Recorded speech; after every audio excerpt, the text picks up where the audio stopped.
Hi guys! Hello guys! Kasi taping tayo ng mga Batang Riles. Hi mga kapuso, this is Bruce Roland from mga Batang Riles. Pero dahil maraming katanungan tayo sa Reddit, sasagutin natin ang mga questions from Ask Me Anything. Unahin ko na. Mr. Vinson. Okay. Anton Vinson, naka-recover ka na ba sa prank ni Miss Ines Veneracion? Nice naman po tayo kasi marami kasing tao nakakayan si Anton. Hello!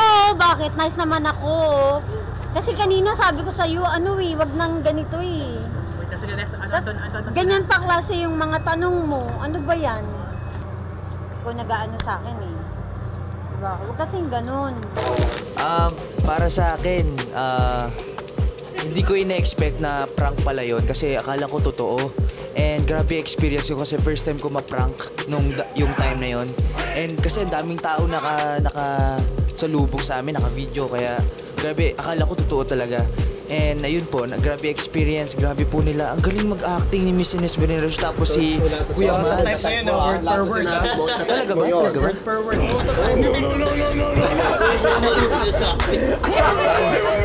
Kalimutan niya, kala niya ito interview.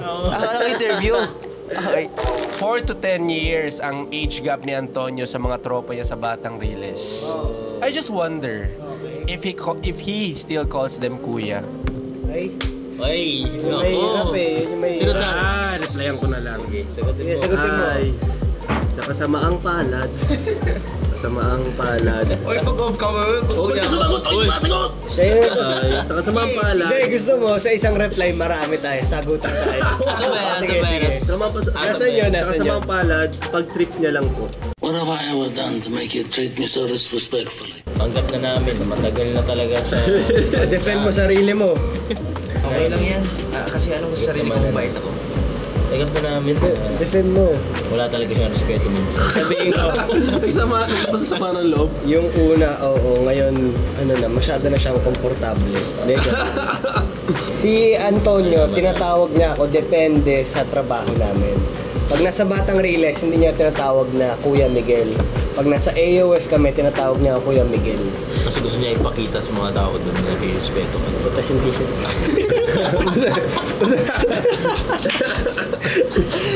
Kamusta daw? Yung feeling, nakasama ko umarte si Mommy Grace. Yan. Okay na to. Okay na to ba? Masaya. Nakakatawa kasi kinakabahan si Mami. Parang alam ko na yung feeling. Yun yung feeling ng first time kang aarte. Pero nakaka-proud. Pero nakakapanibago. At the same time. And walang iba kundi si Mommy Grace! Okay na to.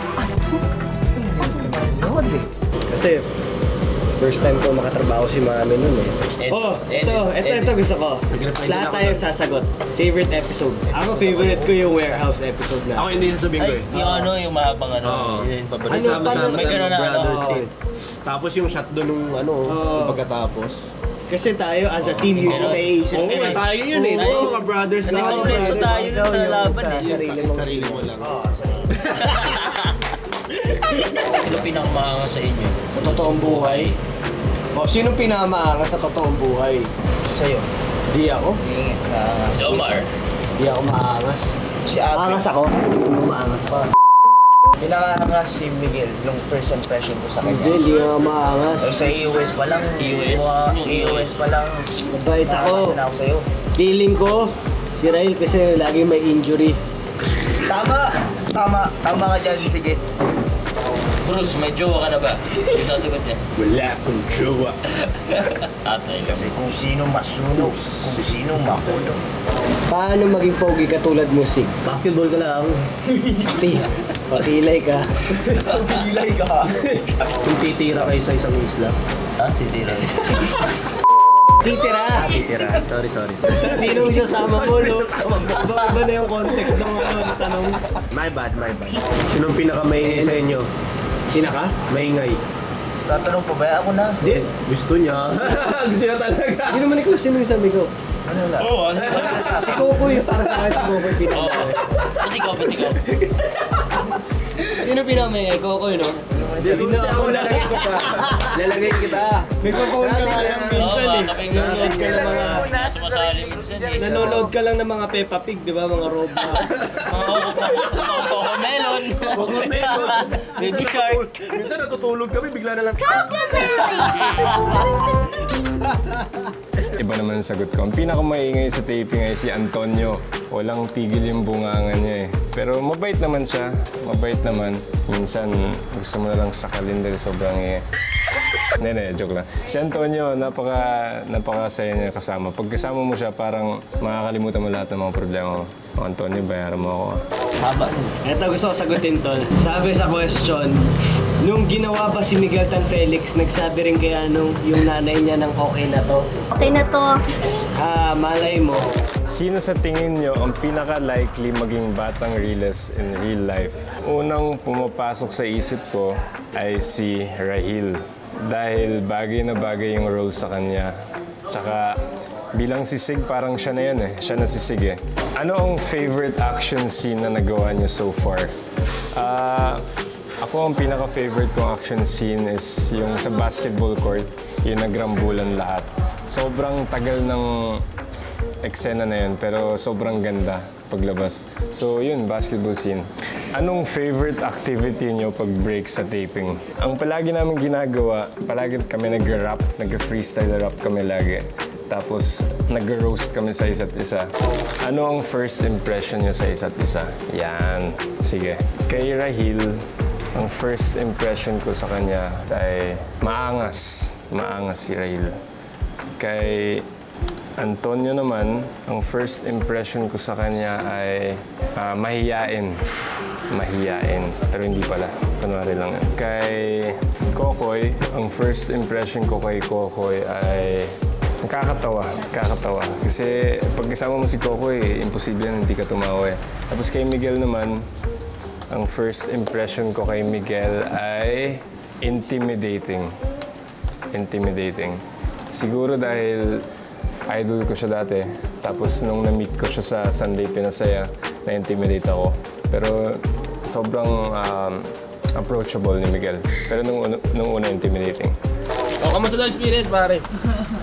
Okay naman, parang nasa com shop lang kami. Tamang chat-chat lang sa mga hindi namin kakilala. At na ano kami, hindi namin kilala yung mga yan eh. Siyempre, mga anonymous yung mga yan. Pero siyempre, na-appreciate namin yung mga tanong.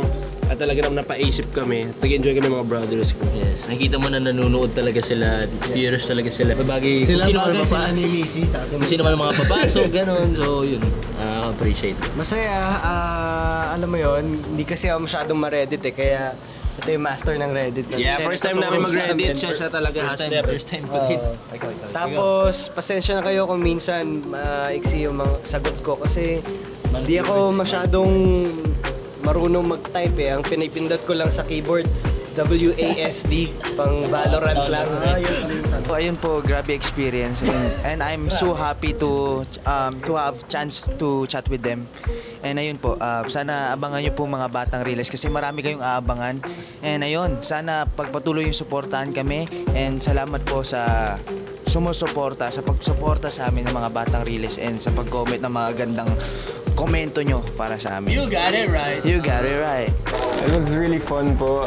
It's my first time answering those type of questions on a Reddit page or any social media account. I really enjoyed it. And gusto ko maulit to, na magkakasama naman kami lahat. So I'm looking forward to that. 10 out of 10. Yeah, 10 out of 10. 11 out of 10. 12 out of 10, syempre. Pero hindi, sabihin ko 9 kasi wala sila. Sabihin ko na 10 pag magkakasama kami at lahat kami magsasagot sa mga tanong. So 9. Gusto ko matry yung Paulo Contis po. Si Montia na lang o si Missy na lang. Ako si George Clooney. Nagmama siya, Hey guys! Bye guys. George Clooney.